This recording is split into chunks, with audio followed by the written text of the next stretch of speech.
full disclosure, I have known Ryan Beckett for quite a few years now, and I wouldn't say that we're tight, but we're certainly friendly and friends. And I have much appreciation and respect for you, and we like some of the same people, and I want to put all of that out there before we start this conversation. So if I'm gushing about you, you'll know where it comes from. I think Ryan Beckett's a good man, and we're delighted to have him in the studio right now to talk about his campaign for position 2 on the Yakima School Board. Good morning, Ryan. Good morning, guys. Glad to be here. Did you sell him a house or something? How about that You'd introduction? almost think something happened here. I'm not sure. I'm feeling the love, but I appreciate it. Here's the problem. He's too busy selling other houses to sell one to me. Yeah. Okay? That's how busy he's been. Crazy. I imagine. Has that affected campaigning with all the people that want to buy and sell houses and all that going on? The market has been crazy, and luckily I have a great team at my office that can cover for me when I need to be off doing some other things. So it's worked out very well, surprisingly well so far. Wow. Excellent. Well, what are you hearing about school board? I mean, you know, when you go up and down the streets talking to talking to people in a community about city, they can always find something to gripe about more often than something to point to. But what have you heard in the conversations you've had with the community about education, school board, and that sort of thing, right? Well, lots of things. Great conversations with voters, throughout this entire process, and it's been good and bad. There are a lot of people who are concerned about education in general, public education in this country and in our valley, and there's a lot of people who recognize that there are some pretty amazing things happening inside our schools up and down the valley, and oftentimes we just don't focus on the positives. So I'm hearing a lot of really great feedback, both encouraging and some people who are concerned. So it's been fabulous conversations all along. Did you have your own set of concerns, or did you have curiosity going into this? It's both. I've been curious about this system for a long time, ever really since I was a student in the district myself. I've been involved on the sidelines through some other education opportunities throughout the years. The schools, quality schools, play into home sales. Really important for people who want to know where they're going to be. Yeah. It's always been frustrating if I have clients that come here from out of town and they immediately tell you they want to be in one of these surrounding districts because they've heard things or they've read things online that discourage them. When I know full well that I can find them pretty great, vibrant, fabulous programming inside the district and that they shouldn't be afraid of it. It's a PR battle day to day. My curiosity played into that. Of course, my son's a student here now, and of course, watching his education has been fascinating. And it's one of those things where parents, pay close attention to their kids' education. And then, of course, just the in general, watching the district response to the COVID-19 scenario, really encouraged me. It was time to step up and get involved and be a part of the conversation, and see if there's a way I can help out and represent parents and taxpayers in a way that maybe isn't happening right now. Gotcha. I kind of jumped the gun a little bit. Generally, we get the bio out of you first, so let's backtrack. Now that we know kind of why it is that you're doing what you're doing, tell us a little bit about yourself. Well, we know that you at least have one son in the district. Remind folks of your profession and all of those kinds of things. Sure, correct. Yeah, born and raised here in town, have a fabulous family here in town, and have been able to work in the real estate industry here in Yakima for about 25 years, and have had a number of opportunities to be involved in nonprofit organizations in the community, which of course teaches me a lot about the community as we go while you're giving back, and hopefully makes you better at your job as you're able to relate the ups and downs of the community to your customers. And have been very involved in my trade organization and been involved in the local Yakima County Republican political scene over the years. I've had a lot of friends run for office, so I've volunteered for candidates over the years and have been connected with the party off and on over the years, and just kind of excited to be doing this with my own name on the ballot for the first time. Well, what grade's your son in? What school does he go to? He is an 8th grader this year. We are in full-on eye-rolling mode.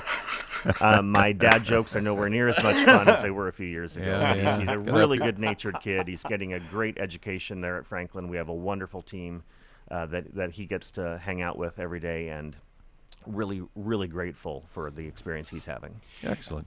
How do you think the district has handled COVID-19, and how has that impacted your family and your child? Well, we're pretty lucky. We've been able to, adjust as so many families have had to, whether they were able to or not. We have family here in town that have been able to support us as far as helping with, just being present for our son when we need to be busy or preoccupied with work. And I know that's a huge issue for families in our community. The lockdown was important. It was necessary. We learned a lot about the virus very early on, and other districts in our community, the private school system in particular, didn't really, they were right back into school last fall. We, for whatever reason, we were the last one to go back, and you can't really fault the administration, because if you listen to the school board meetings, which anyone can do, because all of the school board meetings since the pandemic came about have been online, and so they're recorded and they're on the district's YouTube channel. You could follow along at home like I did, and 12 other people in the community probably did, or you could watch them later on the YouTube channel, and you can hear the conversation about reopening was pretty muted. It wasn't an urgent issue necessarily, and that was one of the things that pushed me. I really felt like that voice should have been presented in those conversations, and that's water under the bridge. We're here today, and we're back up and running, thank goodness. Do you think, but it definitely impacted families? If I can interject real quick, do you think that the reluctancy or the lack of urgency to reopen, was that teacher union generated, or was that the board itself or the community? Or could you tell from watching the meetings? I don't get a real strong sense from watching the public meetings where that hesitance was coming from. So we know unions around the country, California, et cetera, were just adamant about not Correct. getting back. Yeah, we definitely saw that. I feel like from the conversations I've had with teachers here in town, I feel like I'm getting the feedback that teachers wanted to be back in classroom. They recognized the detriment that it was to students for us not to be in the building. They wanted to provide the best education they could remotely, but it's just very difficult. You just can't do the same thing remotely that we can in person. So I don't know what the hesitancy was from, if it was just general caution, but there wasn't a lot of urgency or conversation about encouraging the reopening plan early on. Even to the extent of finding the accommodations and all of that, right? So I think that's a good point, and I'm not sure why either, having a child at Riverside Christian, and they spend a certain amount of time online, and to see the substandard, subpar, despite the best efforts, it just does not work as well. There's no question about it. Kids that get distracted, drift off, whatever, and we had many examples of really quite exceptional in-class students, bordering on failure at home without the structure that normally comes with being inside. So I remember personally being in school, and I was not a great student. That's a full disclosure moment, because I know there are some of my former educators in this valley who are probably listening this morning wondering what in the world Ryan Beckett thinks he's doing. But I had the benefit of having parents who really held my feet to the fire and made me focus. And I was really, really involved in the music program in my school experience, and that kept me motivated. Sure. It kept me going back to school. Those extracurricular activities, whether it's sports or music or academic programming, those play into a child's education so important that when we're not there and we aren't able to take advantage of those, we lose a lot of that sizzle that keeps people involved. So and keeps motivation people goes out the window. Kids in sports, we see that happen all the time. Absolutely. They're in class just so they can play the sports, but while they're in class, maybe something rubs off. So a good thing to do. KIT News Time 8:25. If you're just joining us, hey, we're talking to Ryan Beckett. He is a residential realtor serving in our Yakima Valley since 1996 and a candidate for the Yakima School District Board of Directors, position 2. Lance, when his parents said they held his feet to the fire, it was like, Ryan, you won't get to go out and appraise any houses today if you don't get your 7th grade math done. So, Ryan, they're talking to our AG Garland right now. The senators are pressing him on that, the Department of Justice school memo and other issues. You've heard all this stuff, and as a candidate and as a parent, do you feel like your concerns as a parent have been heard by the district board? Have they acted on those things? Give us your thoughts on what's going on. I think locally we have a very responsive administration. I feel very positive about the administration here in the Yakima Public School District, and I definitely don't see the same scenarios we're seeing play out around the country. Good. We're seeing some of those isolated incidents around the country, and the really scary thing is you're dealing with parents who are feeling dismissed, they're feeling ignored, they're feeling purposefully shunned out of the way. And this business with the Department of Justice, I mean, just what a foot in your mouth moment. It's hard to imagine getting to a point where you would act on this kind of attitude and not expect some sort of backlash. It's mind-boggling. Yeah. Again, to think that this is easily solved by setting your arrogance aside when you sit up on the board and you say, look, I don't care if we have to go to midnight. We're going to hear what your concerns are. I mean, I've always been shocked by the limitations put on your ability to speak to the people that you elected when you have concerns and you want information. It's like you got your 2 minutes. The crowd's so big, instead of 3, you're getting 2. We're all so big because we all got stuff we need and want to say, and to forget that you're there because of those people, and your job is to serve. And I'm saying this because if you win, I want you to remember this finger-pointing moment. I can appreciate that, and you are not the first person to express that to me. I have friends both on the far left and far right of the political spectrum, and I'm hearing that exact same thing from everyone. And it is true. There is, and you know this from public comment in your past, it's kind of a confusing system when somebody who isn't intimately involved in the governance structure of something like a school district, of a city council, comes in and wants to get something off their chest, and it appears as though the board is just simply sitting there listening and not responding. You don't feel heard. They don't understand that's just the way it's designed. So the board does have to work harder at expressing the fact that we're hearing you and we're responding to your concerns, whether that's in parent nights, community forums, if it needs to be in addition to business meetings. That has to happen so parents are engaged. Again, he's absolutely right. Most deliberative bodies will just sit there and not respond. See that a lot in city council. Exactly. And that's where my experience comes from. Frustrating. And it is frustrating because if I could answer from right here, right now, we could end this in 30 seconds. Right. Instead, you're going to have to write a letter to somebody. You're going to have to, it is, everybody, arguing back and forth isn't efficient, but you'll find there are a number of things that a simple, direct answer from the board, and the board should talk about that and find a way that, say, all right, stay after. And we'll meet with you right after. We have a meeting we got to conduct and move on, but your concern is important, and if you can hang for those few extra minutes, we can shut down the whole BS process and get you what you're looking for. So, yep. All right, we got a break coming up. Ryan Beckett, candidate for position 2, the Yakima School Board. If you can hang with us for a while longer, there's more stuff we want to ask you about. Like where were you on the night of the 17th and things like that. So stick around with us, and we'll chat some more. And I want to encourage you, should you win, let's not make the school board a mystery. Let's encourage you, if you win, to come on back from time to time and tell us what you're working on. And if you say that if you got good things you want to report about data and numbers moving one way, or if you need community help because they're not, whatever it is, let's open up a better dialogue between the school board and Yakima's place to talk. All right, good stuff. All right. Lance, we got to be honest here, and we got to be thorough here. Ryan Beckett is a candidate for position 2. You said you've only met your opponent one time, something like that. Is that correct? I think that's right. You do. We said it yesterday with good old Kenton Gartrell. He has some controversy in his background, and anybody that wants to know more about candidates and things, they do a quick Google search, and bang, up comes whatever there is on record. You check Mr. Davis, who's not here.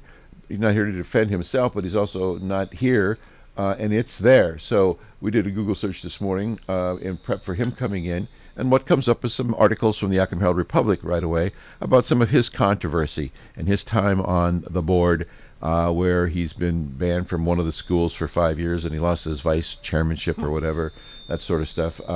Has any of that controversial stuff come up during the course of the campaign? Anybody ask you about that, or just like it doesn't exist from your world? I don't get questions about that. Like I say, I've really only met him once. Seems very nice. The students that are part of the Superintendent Student Advisory Committee threw a wonderful forum week before last. Heard it was good. And all 4 candidates for the 2 positions were there. We had a really great evening answering student questions, and it was very positive, and it was interesting to see. I mean, all 4 candidates are very different people. I definitely think you find different perspectives on life in general, much less public education. It was a great evening, and I feel like competition makes everything better, and it's kind of a shame we don't have more of the traditional forum opportunities this year that you used to have pre-COVID to be able to let the voters hear from everybody. All right, so that's as far as you've been concerned. Along the way, that's not been a factor, right? Okay, moving on. Go ahead. Well, I was just going to say, we know that Don Davis leans left. I'm going to ask you, give us your political. Where do you lean? I feel like I'm a right of center individual. Like I mentioned earlier, I've been really involved with Republican candidates over the years as a volunteer and as a volunteer for the local party as well. We have multiple facets within the Republican Party. We have, the mainstream Republicans of Washington tends to be a little more moderate. The county party is a very business-oriented mindset, and then you have the Republican Liberty Caucus, which is a more conservative, socially conservative faction of our party.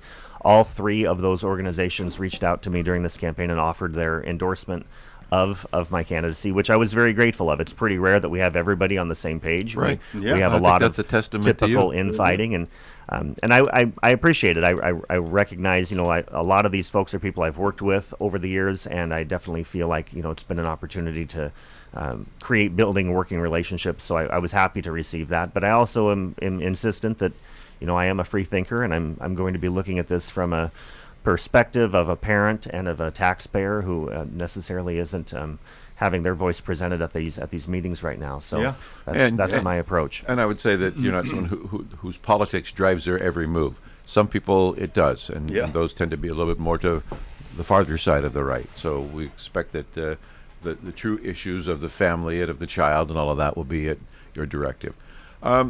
Some of the tough things that are driving parents to meetings where they're being called terrorists and arrested and all that has to do with CRT, critical race theory, some sex education, things like that.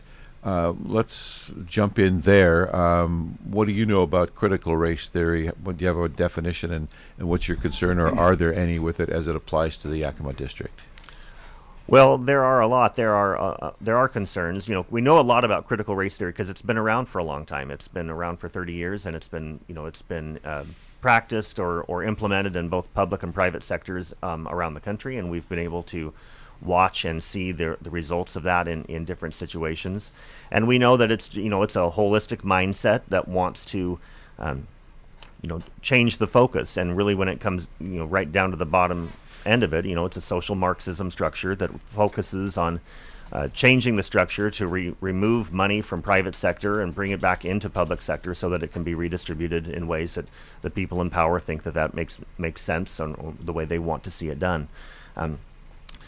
We have to remember that everything we do and everything we enjoy here in the ability to fund these bureaucracies is the result of the success of the capitalist system, and all the other systems out there, they want to make the money that capitalism creates. So we have to respect that, and I think it's really important that we teach our history honestly to our students. That history is there for us to learn from.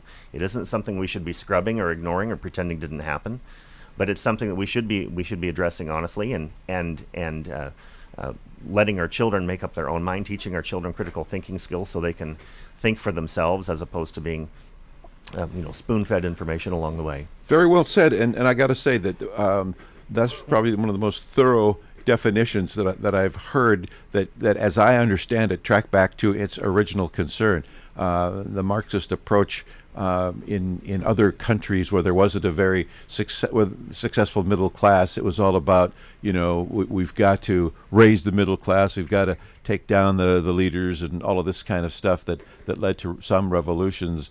The idea being here that America has a strong middle class, so the complaints and rallying points for critical race theory become race, and then the vehicle to get to what you just described is a consideration of race and the inherent racist nature of people. I think if you ask most parents what you described, they couldn't, but they could describe this racial consideration. This do we have to bring down whites to elevate blacks? And you see that being the concern about the nature of some of the materials taught in school and some of the exercises and approaches there.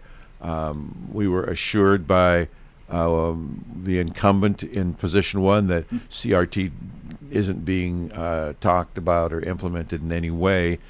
In Yakima, we had callers say, yeah, just give it a different name, like equity studies or this sort of thing.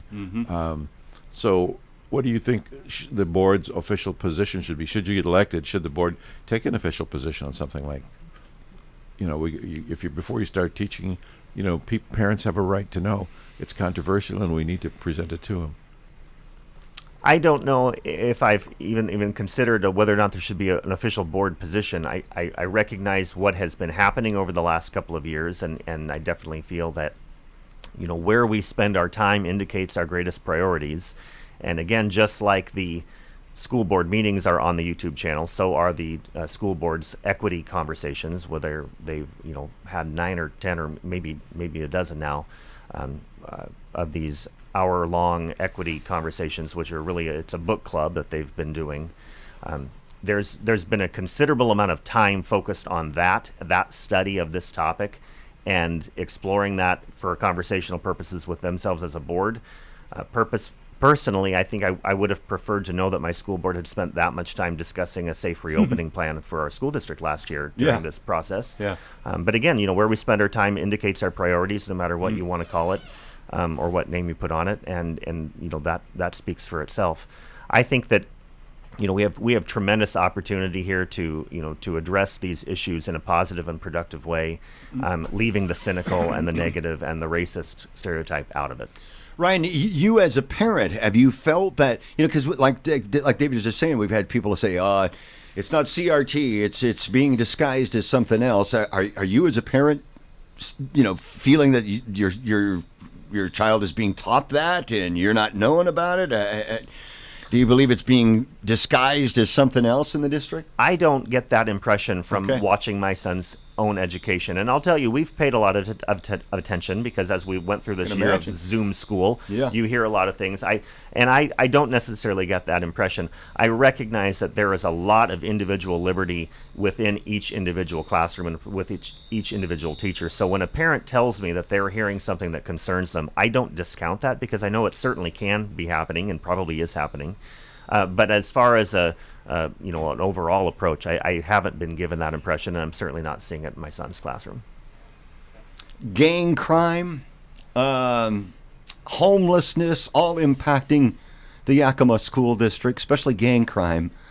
I don't expect you to have the answer to gang crime, but do you think it's being addressed in the district? I do. There are a number of programs that I think are effective and are positive. But again, this goes back to just the importance of being in classroom, in live person instruction. When kids are home and they're disconnected and they're checked out, it's real easy for them to get involved in any number of things going on in their neighborhood or in their community.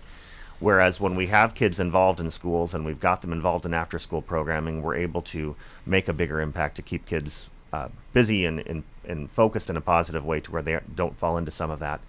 But it is a colossal issue for our community to focus on. The school districts have an unenviable task of being in the position of having to fill a huge number of social service issues, whether it's even as simple as the free lunch program, all the way up to addressing gang activity, to addressing drug and alcohol and substance abuse and addictions within our students. There are so many issues that have to be dealt with, and it is important.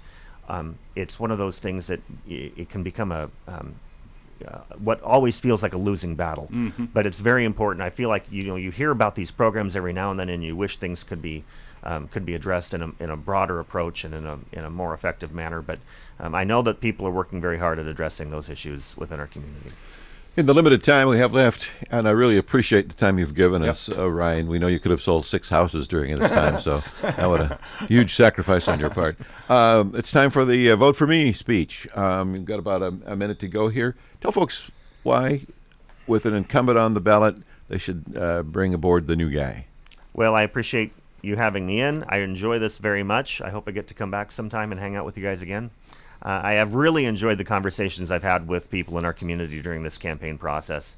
I have been impressed with the number of phone calls and text messages and emails I get, and people who have really tough questions. Sometimes they're very simple, one question, and then they're done. Other times it's nice, long conversations. And I hope that people understand that my goal here is to increase the conversation. I like to say that we need more diversity of thought within our school board. These conversations should be happening in the public eye. You know, sunlight is the best disinfectant. And, you know, there are times when I just feel like we need to have a broader conversation to make sure that people are being heard and are being engaged in this process. We have an amazing district, we have amazing staff, and we have amazing resources at our disposal, and we need to take advantage of those, and we need to sing our praises as loudly as we can to promote the Yakima School District in this community.